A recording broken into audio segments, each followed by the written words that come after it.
नमस्कार दोस्तों, मैं गौरव चौधरी स्वागत करता हूं आप सबका आपके अपने परिवार स्वाध्याय श्रेणी में। कैसे हो दोस्तों? आई होप आप लोग अच्छे होंगे और घर पर पढ़ाई कर रहे होंगे।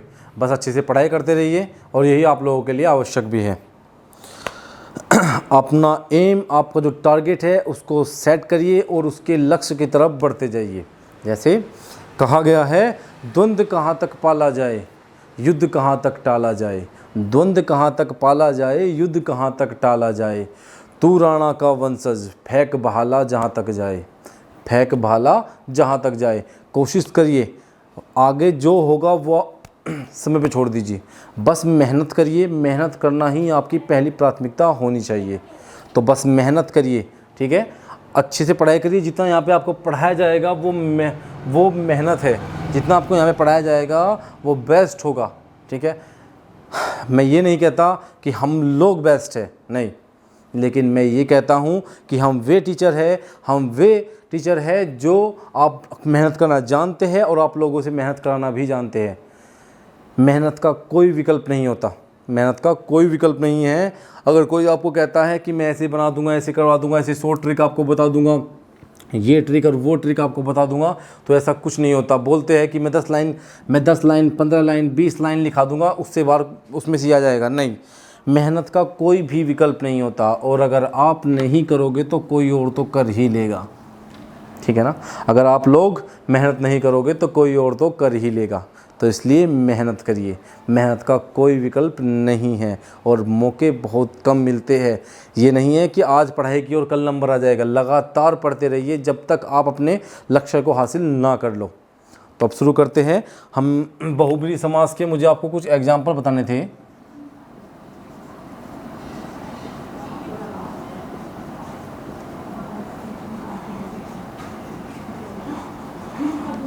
कल मैंने आपको बताया था कि बहुब्रीहि समास क्या होता है, कैसे, मैंने सब कुछ बता दिया था कि दो शब्दों के मेल से बना होता है और कोई तीसरा ही अर्थ देता है। जब दो शब्द आपस में मिलते हैं तो कोई तीसरा ही अर्थ देता है, अर्थात बहुब्रीहि समास में कोई तीसरा पद प्रधान होता है।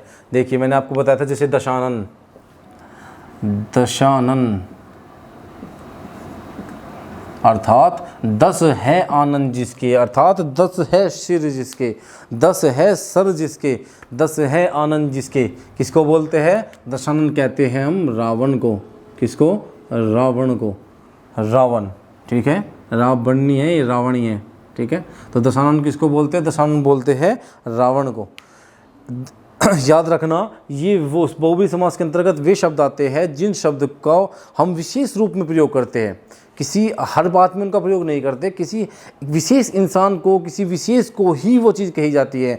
जैसे अगर मैं बोलूँ कि चतुरानन कौन होते हैं? ब्रह्मा जी, ठीक है। मैं बोलूँ लोकेश कौन होते हैं? ब्रह्मा जी। किसी विशेष के लिए अगर हम किसी चीज़ को प्रयोग करते हैं, ठीक है। अगर मैं आपको बोलता हूँ कि जैसे मैं आपको बोल देता हूँ लंबोदर, लंबोधर, क्या हुआ? लंबोधर। लंबोदर, लंबोदर का क्या मतलब होता है? लंबोदर हम किसे बोलते हैं? लंबा है उदर जिसका, लंबा है उदर जिसका, उसे क्या बोलते हैं? लंबोदर। तो लंबोदर कैसा शब्द है? अगर हम इसको बोले लंबा है उदर जिसका, लेकिन हम इसके लिए इसे प्रयोग किसके लिए करते हैं? किसी विशेष के लिए हम इसको प्रयोग करते हैं, वो है गणेश जी। कौन? गणेश जी। गणेश जी, गणेश जी के लिए हम इसको प्रयोग करते हैं। अगर मैं बोलूँ पार्थ, तो पार्थ या कौनते किसके लिए प्रयोग किया जाता है? पार्थ। पार्थ हम हर किसी को पार्थ नहीं बोलते। वैसे नॉर्मली पार्थ नाम होता है, लेकिन पार्थ हर किसी को नहीं बोल सकते और ना ही राह चलते को बोलते। तो पार्थ का क्या अर्थ होता है? पार्थ का अर्थ निकलता है क्या? अर्जुन, अर्जुन, या फिर कौनते, कौनते, ठीक है। अगर मैं बात करूं बारहसिंगा, क्या? बारहसिंगा।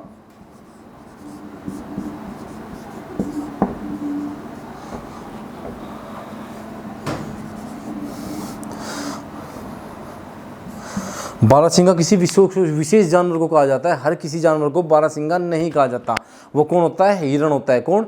ऐसा हिरण जिसके 12 सींग वाला, मतलब स्ट्रक्चर होती है, ऐसे ऐसे सींग निकल गए, ठीक है, उसमें से ऐसे ऐसे ऐसे ऐसे ऐसे ऐसे। तो बारहसिंगा किसी विशेष जानवर को कहा जाता है, हर किसी जानवर को बारहसिंगा नहीं कहा जाता। अगर हम बात करते हैं और कुछ थोड़ा देख लेते हैं, क्योंकि मैं चाह रहा था कि कल जब आपकी क्लास हुई थी तो उसमें कुछ एग्जाम्पल मैं कम बता पाया था। ठीक है, अगर बात करूँ मक्खी चूस, मक्खी चूस, क्या हुआ, मक्खी चूस। मक्खी चूस किसे बोलते हैं? मक्खी चूस हम बोलते हैं किसी विशेष इंसान को जो बहुत ज़्यादा कंजूस होता है, उसे बोलते हैं। अगर बात करूँ मैं अंशु माली, क्या, अंशु माली, अंशु माली, अंशु माली। तो अंशु माली किसे बोला जाता है? अंशु माली बोला जाता है किसे? सूरज को, जो सूर्य देवता होते हैं उसे बोला जाता है अंशु माली। अगर हम बोलते हैं कि नहीं किसी को भी अंशु माली बोल दो, नहीं, अंशु माली होता है सूर्य। ठीक है, किरण को बोलते हैं अंशु, और अंशु का माली कौन है? सूर्य। अगर बात करें हम पीताम्बर,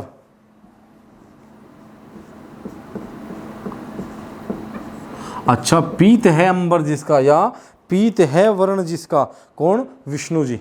मतलब मैंने आपको बताया था कि जितने भी पर्यायवाची किसी भगवान से रिलेट करते हैं वे सभी बहुब्रीहि समास के अंतर्गत ही आते हैं। तो पीताम्बर, दशानन, गौरी पुत्र, गजानन, ठीक है, ये सारे के सारे। अगर बात करें हम मुरलीधर, मुरलीधर किसे कहा जाता है? मुरलीधर। हर इंसान को मुरलीधर नहीं कहा जाता, मुरलीधर। ये नहीं है कि राह चलते किसी को भी आप मुरलीधर बोल दोगे, नहीं। मुरलीधर का विशेष अर्थ हम निकालते हैं किसके लिए? किसके लिए निकालते हैं? श्री कृष्ण के लिए। तो मुरलीधर, ये सभी शब्द जुकर। अगर बात करूँ गिरधर, गिरधर, गिरिधर, गिरिधर, अर्थात गिरिधर किसे बोलते हैं? जिसने गिर को धारण किया है, अर्थात पर्वत को धारण किया है, उसे बोलते हैं गिरधर। क्या बोलते हैं? गिरधर, जिसने पर्वत को धारण कर लिया है। अर्थात गोवर्धन पर्वत को उठाने वाले कौन थे? श्री कृष्ण थे। तो बहुब्रीहि समास के अंतर्गत वे शब्द आते हैं जो दो शब्दों के मेल से बने होते हैं, जैसे मक्खी और चूस। ठीक है, अगर बात करूँ दशानन, दश प्लस आनंद, दशानन, दश है आनंद जिसके, दश प्लस आनंद से मिलकर बना है, लेकिन मिलने पर एक विशेष अर्थ देते हैं, और विशेष अर्थ का मतलब होता है कि किसी तीसरे को इंगित करते हैं। तो कोई बहुब्रीहि समास में कोई तीसरा पद प्रधान होता है। ठीक है, अगर बात करें कनफटा, कौन? कनफटा, कनफटा, कनफटा या कनकटा, कनफटा या कनकटा, अर्थात जैसे कन फटा हुआ, कन फटा किस सारे, उसे बोलते इसका कान फट गया हो, कन फटा। लेकिन हर किसी को तो कन फटा नहीं कहा जाता ना, हर किसी को तो ये नहीं कहते कि ये कन फटा है भाई, इससे बात कर लो, नहीं। किसी विशेष को कहा जाता है मक्खी चूस, कंजूस, मक्खी चूस, कंजूस। और अगर बात करूँ गिरधर, कन फटा, कन कटा, बारहसिंगा, अंशुमाली, ये सब किसी विशेष के लिए प्रयुक्त होते हैं। और जो दो शब्दों से मिलकर बना होता है, जो दो शब्दों से मिलकर शब्द बनता है और मिलने पर कोई तीसरा अर्थ देते हैं। दस का मतलब क्या होता है? दशे दस, दस की अगर बात करूँ, दश प्लस आनंद, दस प्लस आनंद, दस है आनंद जिसके। दश का मतलब क्या होता है? दस होता है, दस, ठीक है, 10 संख्या होती है। और आनंद का मतलब होता है सर, क्या होता है? सर। 10 है आनंद जिसकी, अर्थात दशानन। चतुर्भुज, 4 है भुजा जिसकी, कौन है? 4 है भुजा जिसकी। तो ऐसे ही उन शब्दों को, जिन शब्दों के मिलने पर, किन दो शब्दों के मिलने पर कोई तीसरा अर्थ आता है, और वो तीसरा अर्थ देने पर मतलब बहुब्रीहि समास में तीसरा जो पद आता है, जो तीसरा शब्द बन के आता है, वो ही प्रधान होता है। बहुब्रीहि समास में कोई अन्य पद प्रधान होता है, ठीक है। जितने भी भगवान के पर्यायवाची हो गए वे सभी लगभग इसमें आते हैं, किसमें? बहुब्रीहि समास के अंतर्गत आते हैं। और मैंने ये आपको अच्छी तरह बता दिया है, ठीक है। मुझे कल थोड़ा सा लग रहा था कि यार थोड़ा जल्दी हो गया था, और इसलिए मुझे थोड़ा बताना चाहिए आप लोगों को, क्योंकि अगर टीचर भी अपने फ़र्ज से गिर जाएंगे तो फिर टीचर कैसे होंगे। तो चलिए अब शुरू करते हैं। हमारा जो नया चैप्टर होगा वो होगा शब्द। क्या होगा? आज से हम शुरू करते हैं एक नया अध्याय, नया चैप्टर, जिसको बोलते हैं क्या? शब्द। शब्द क्या होता है? शब्द भाषा की सबसे छोटी इकाई क्या होती है? मैंने आपको बताया था, लेकिन मुझे पता है कि आप लोगों में से बहुत की याद नहीं होता। होगा भाषा की सबसे छोटी इकाई। भाषा की सबसे छोटी इकाई क्या होती है? सबसे छोटी इकाई, छोटी इकाई क्या होती है बताइए? भाषा की सबसे छोटी इकाई क्या है जिसके और खंड नहीं किए जा सकते? क्या है? वर्ण। भाषा की वह सबसे छोटी इकाई जिसके और खंड नहीं किए जा सकते क्या कहलाती है? वर्ण कहलाती है। या ध्वनि की सबसे छोटी इकाई क्या होती है? वर्ण होती है। वर्ण। अगर मैं कुछ भी बोल देता हूँ, ठीक है, अगर मैं कुछ भी बोल देता हूँ कि जैसे मैंने बोल दिया आपका रे के, आपको मैंने आवाज़ दी कि आपका नाम है श्याम, श्याम, लेकिन मैंने जब शाम का उच्चारण पूरा किया, वो शाम एक शब्द है तो लेकिन शे ये आ मैं से मिलके बना है क्या? शाम। तो पहले मैंने वर्णों का उच्चारण किया। किसका? वर्णों का उच्चारण किया। अगर मैं बोलता हूँ, मुझे पता है शाम में से बनता है, ऐसी कोई बात नहीं है। अगर मैं बोलता हूँ राम, अगर मैं बोलता हूँ आपका नाम है राम, अगर मैं राम की बात करता हूँ तो मैंने राम बोलने से पहले, पूरा शब्द बोलने से पहले उच्चारण किया अलग अलग, राम। कैसे बना? राम।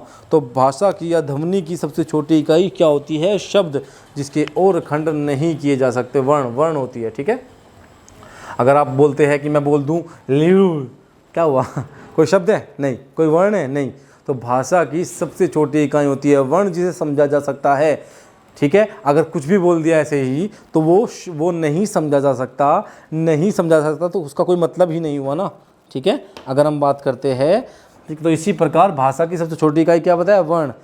या ध्वनि की सबसे छोटी इकाई क्या होती है? वर्ण। और ध्वनि या भाषा की सबसे छोटी इकाई क्या हो, सार्थक इकाई क्या होती है? वो होती है वाक्, शब्द। क्या होती है? शब्द।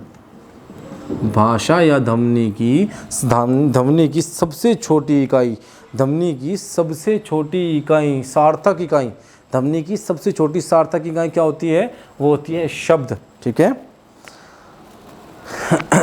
अब मेरी बात ध्यान से सुनिए। हिंदी हमारी मातृभाषा है। कैसी? हिंदी हमारी मातृभाषा है। कैसी भाषा है? हिंदी हमारी मातृभाषा है।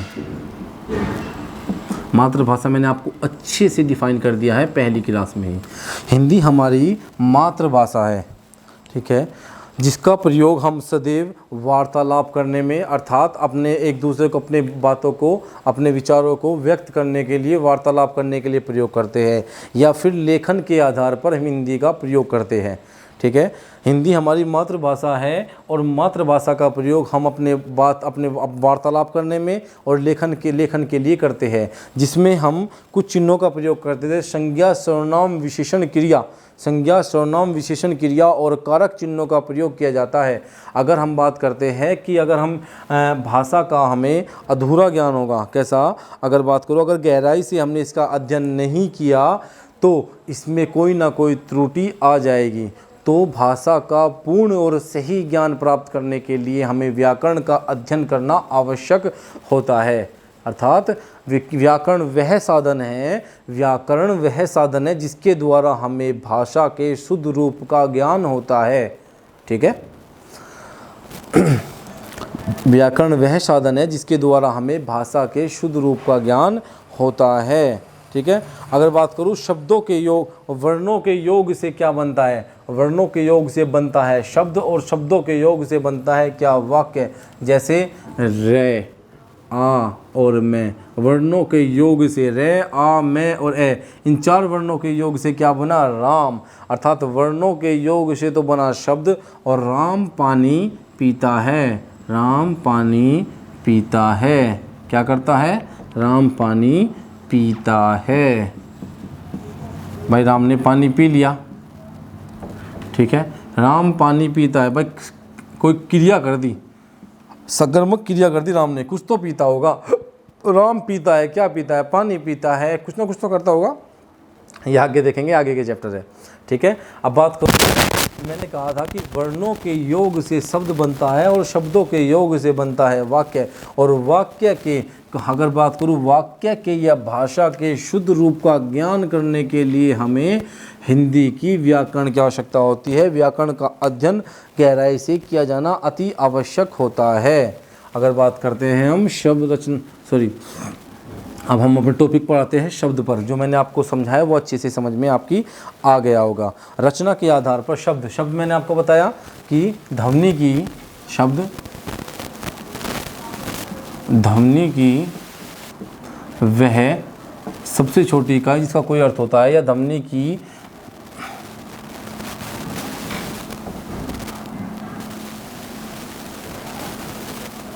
की सबसे छोटी सार्थक इकाई, या वह सबसे छोटी इकाई, सार्थक इकाई, ठीक है। ध्वनि की सबसे छोटी ध्वनि की सबसे छोटी सार्थक इकाई क्या होती है? शब्द होती है। ध्वनि की सबसे छोटी सार्थक इकाई। यहाँ पे सार्थक पॉइंट मैंने अच्छे से किया है, तो सार्थक को अच्छे से आपको याद करना है कि ध्वनि की सबसे छोटी सार्थक इकाई क्या होती है? शब्द होती है, ठीक है। और शब्दों के योग से क्या बनता है? वाक्य बनता है। क्या? वाक्य। तो शब्द के भेद, हम बात करते हैं शब्द के भेद।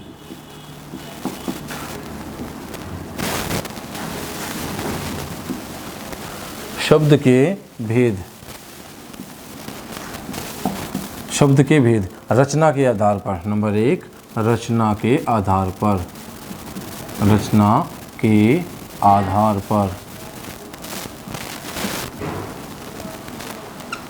अगर बात करता हूँ शब्द के भेद रचना के आधार पर कितने होते हैं?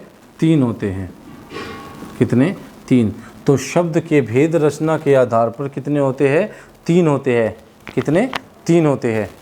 अगर बात करते हैं नंबर 1 पर है आपका रूढ़ शब्द। नंबर 2 यौगिक शब्द। क्या होता है? यौगिक शब्द। नंबर 2 यौगिक शब्द। और नंबर 3 क्या होता है? योग रूढ़ शब्द। क्या हुआ? योग रूढ़ शब्द। भाई रचना के आधार पर शब्द के कितने भेद होते हैं? रचना के आधार पर शब्द के 3 भेद होते हैं। यौगिक रूढ़ शब्द, यौगिक शब्द और योग रूढ़ शब्द। क्या होते हैं? योग रूढ़ शब्द। रूढ़ शब्द क्या होते हैं? भाई देखिए, जिसके नाम से पता चला है रूढ़ सा है यार, थोड़ा याद करने के लिए है और कुछ नहीं है। थोड़ा सा जैसे रूढ़ सा है भाई, रूढ़ ऐसा मैं समझे रूढ़ से रहा हूँ हमसे। तो रूढ़ शब्द, 2 रूढ़ शब्द, इन शब्दों का निश्चित अर्थ होता है। ये शब्द एक निश्चित अर्थ देते हैं। रूढ़ शब्द वे शब्द होते हैं जिनका कोई निश्चित अर्थ होता है। अब मैं आपने नोट कर लिया होगा, तो मैं इन्हें नीचे से मिटो देता हूँ, रब कर देता हूँ, ठीक है। तो हम बात करते हैं रूढ़ शब्द। वे शब्द रूढ़ शब्द का एक निश्चित अर्थ होता है। एक निश्चित अर्थ। रूढ़ शब्द का एक निश्चित अर्थ होता है। रूढ़ शब्द का एक निश्चित अर्थ होता है, लेकिन वर्ण विच्छेद करने पर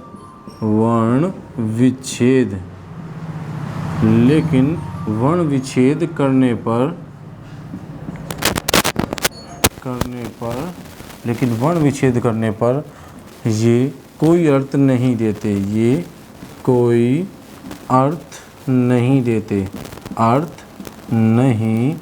देते। अर्थात जैसे ही हम इनका वर्ण विच्छेद कर देते हैं, ये स्वतंत्र शब्द होते हैं और वे स्वतंत्र शब्द होते हैं जिनका कोई निश्चित अर्थ होता है।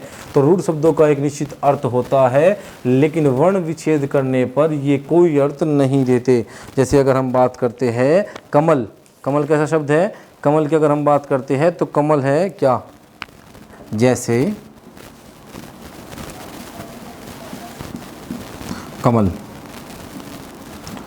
कमल कैसा शब्द है?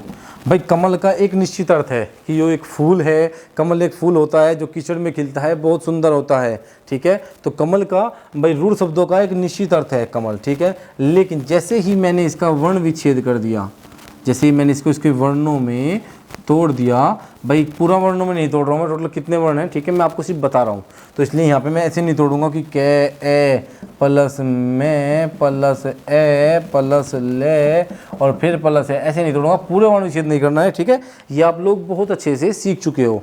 अब मैं इसको वर्ण विच्छेद आसानी से कर देता हूँ नॉर्मली, जैसे आप लोगों को समझ में आना चाहिए बस। कमल कै प्लस में प्लस ले। अब ये बताइए, मैंने इसको अलग अलग वर्णों में तोड़ दिया, तो क्या इसका कोई निश्चित अर्थ हुआ या कोई भी अर्थ हुआ? नहीं हुआ। अर्थात वे शब्द जो स्वतंत्र रूप से होते हैं लेकिन एक निश्चित अर्थ देते हैं, और जैसे ही वर्ण विच्छेद करेंगे तो कोई अर्थ नहीं देते। बात करते हैं घोड़ा। क्या? घोड़ा। घोड़ा क्या हुआ? घोड़े का एक निश्चित अर्थ होता है, लेकिन जैसे ही आप इसका वर्ण विच्छेद करोगे, घे प्लस ओ प्लस डे और प्लस आ, कोई वर्ण विच्छेद हुआ? वर्ण विच्छेद होने पर इसका कोई अर्थ हुआ? नहीं हुआ। वर्ण विच्छेद होने पर रूढ़ शब्दों का कोई अर्थ नहीं होता। जैसे अगर बात करते हैं आम की, आम, जब तक आम एक पूर्ण शब्द है, एक स्वतंत्र शब्द है, तो यह अर्थ देता है। हमें पता है आम का एक निश्चित अर्थ होता है, लेकिन जैसे ही अगर हम बात करें, इसका मैं वर्ण विच्छेद कर देता हूँ, आ प्लस मैं इसको तोड़ देता हूँ, तो इसका वर्ण विच्छेद होने पर कोई अर्थ नहीं देता। इसको अलग अलग खंडों में बांट देता हूँ, दो में, आ प्लस और मैं इसको बांटने पर क्या कोई अर्थ दिया? नहीं दिया, ठीक है। अगर बात करूँ इसे ऐसे भी ना करके, अगर मैं इसको ऐसे ना बांट के मैं इसको ऐसे बांट देता हूँ, घो प्लस डा, तो घो का कोई अर्थ होता है? डा का कोई अर्थ होता है? नहीं। लेकिन जैसे ही दोनों मिलेंगे तो क्या बन जाएगा? घोड़ा। तो अर्थात दो ऐसे शब्द नहीं, मतलब रूढ़ शब्द वे शब्द होते हैं जो एक स्वतंत्र शब्द होते हैं, लेकिन स्वतंत्र शब्द होने पर भी इनका वर्ण विच्छेद करने पर ये कोई अर्थ नहीं देते, लेकिन अपने मूल रूप में एक निश्चित अर्थ देते हैं। अब आपकी समझ में आ गई। जैसे राम और रथ भी लिख लीजिए, राम और रथ। राम का रा प्लस में तोड़ने पर कोई अर्थ हुआ? नहीं। रे प्लस थे में तोड़ने पर कोई अर्थ हुआ? नहीं हुआ।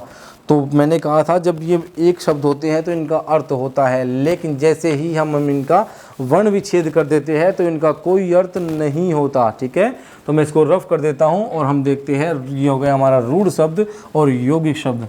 यौगिक शब्द वे शब्द होते हैं जिनका जो दो स्वतंत्र शब्दों से मिलकर बने होते हैं, ठीक है। यौगिक शब्द वे शब्द होते हैं जो दो स्वतंत्र शब्दों से मिलकर बने होते हैं, ठीक है।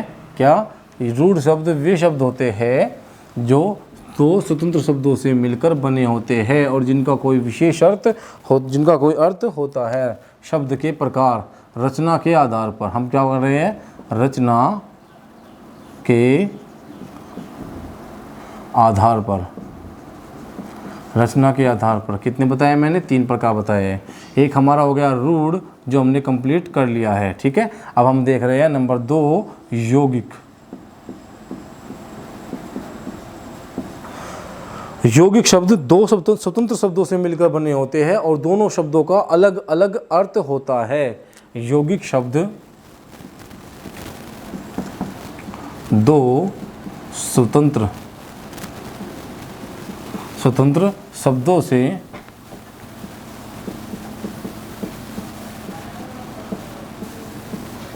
मिलकर बने होते हैं।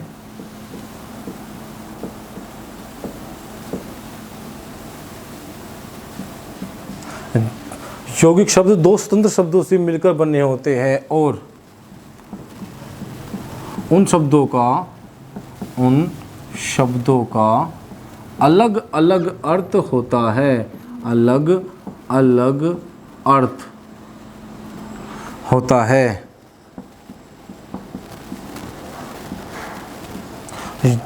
भाई यौगिक शब्द दो स्वतंत्र शब्दों से मिलकर बने होते हैं जिनका अलग अलग कोई अर्थ होता है। जैसे सब्जी वाला, क्या हुआ? सब्जी वाला। अगर इनको अलग अलग कर देते हैं, सब्जी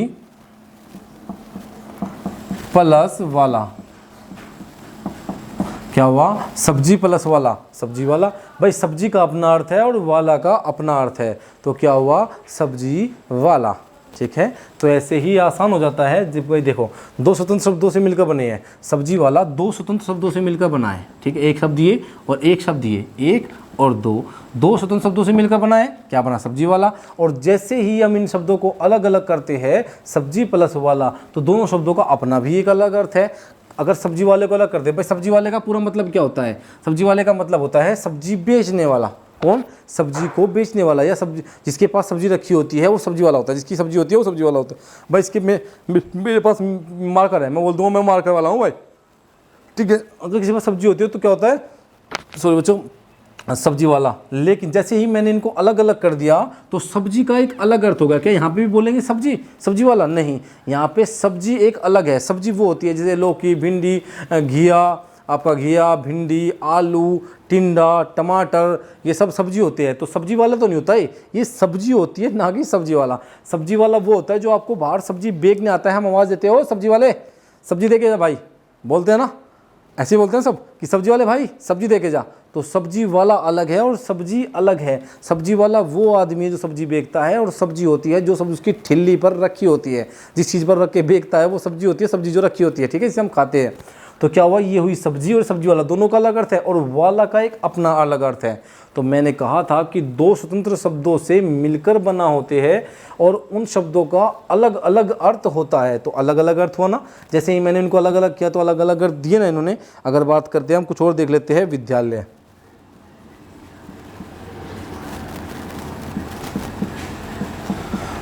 क्या हुआ, विद्यालय, विद्यालय, ठीक है, क्या हुआ,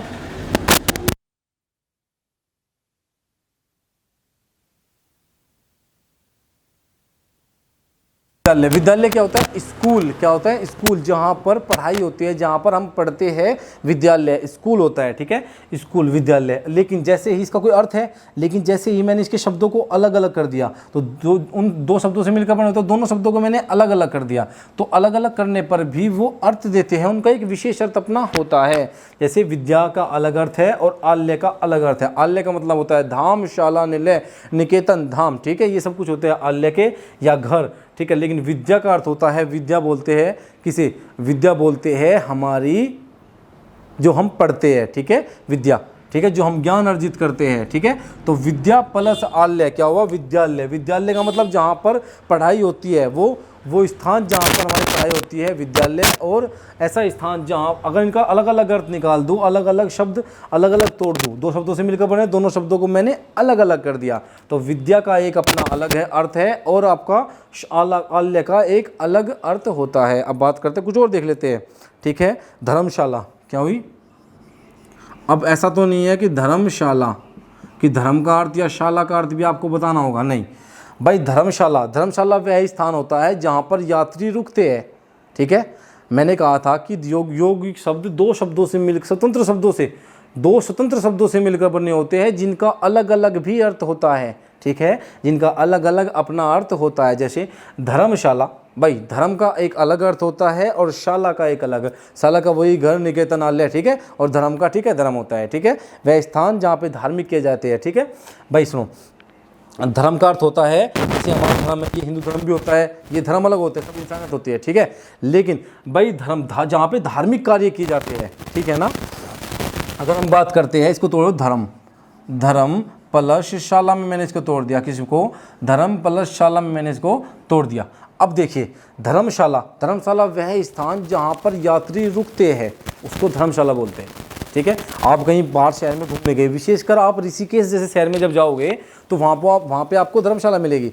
वैसे आपके शहर में भी होगी, लेकिन बहुत कम, किसी में रेयर मिलती है नॉर्मल शहरों में। लेकिन जैसे ही आप टूरिस्ट प्लेस पे जाओगे, आप हिमाचल प्रदेश जाओ, आप ऋषिकेश जाओ, अब तो लगभग सबने चेंज कर दिया है, लेकिन फिर भी धर्मशाला आपको मिल जाती है। वह ठहरने का स्थान जहाँ पर यात्री जाकर रुकते हैं, बोलते हैं धर्मशाला। होटल में भी रुकते हैं, लेकिन इनका किराया कुछ कम होता है। जो यात्री वहाँ पे धार्मिक कार्य करने के लिए जाते हैं, जैसे गंगा में गए, आपके ऊपर नीलकंठ गए, तो ऐसी जगह पे जाते हैं, जहाँ पर भी ऐसी जगह जाते हैं तो वहाँ पर धर्मशाला बना दी जाती है, यात्रियों के रुकने का एक स्थान, ठीक है। और सेवा के भाव से, ठीक है, अगर इनको अलग अलग शब्द से देखते हैं, धर्म और शाला से मिलकर बने, तो धर्म का एक अलग अर्थ होता है और शाला का एक अलग अर्थ होता है। हाँ बच्चों, मुझे प्यास लग गई है, गला सूख गया मेरा। देखो मैंने बहुत मेहनत की है, मैंने समझाने की आप लोगों को कोशिश की है। अगर कुछ भी समझ में नहीं आया तो भी आप लोग कमेंट करके बता सकते हो, ठीक है। आप लोगों के कमेंट का इंतज़ार रहेगा और हम आपके कमेंट को अच्छे से देखेंगे। बस आप लोग समझिए, मैंने आपको एक एक बात बहुत आराम से समझाने की कोशिश की है, अलग अलग तोड़ के बताया, धीरे धीरे इसलिए पढ़ा रहा हूँ ताकि आप लोगों के अच्छे से समझ में आ सके। तो आज के लिए हम इतना ही रखेंगे। वीडियो को लाइक करिए, शेयर करिए और चैनल को सब्सक्राइब करिए, ठीक है, और अपने परिवार को बड़ा करिए। अब हम मिलते हैं कल आपकी अगली क्लास में। तो आज के लिए इतना ही रखते हैं। धन्यवाद।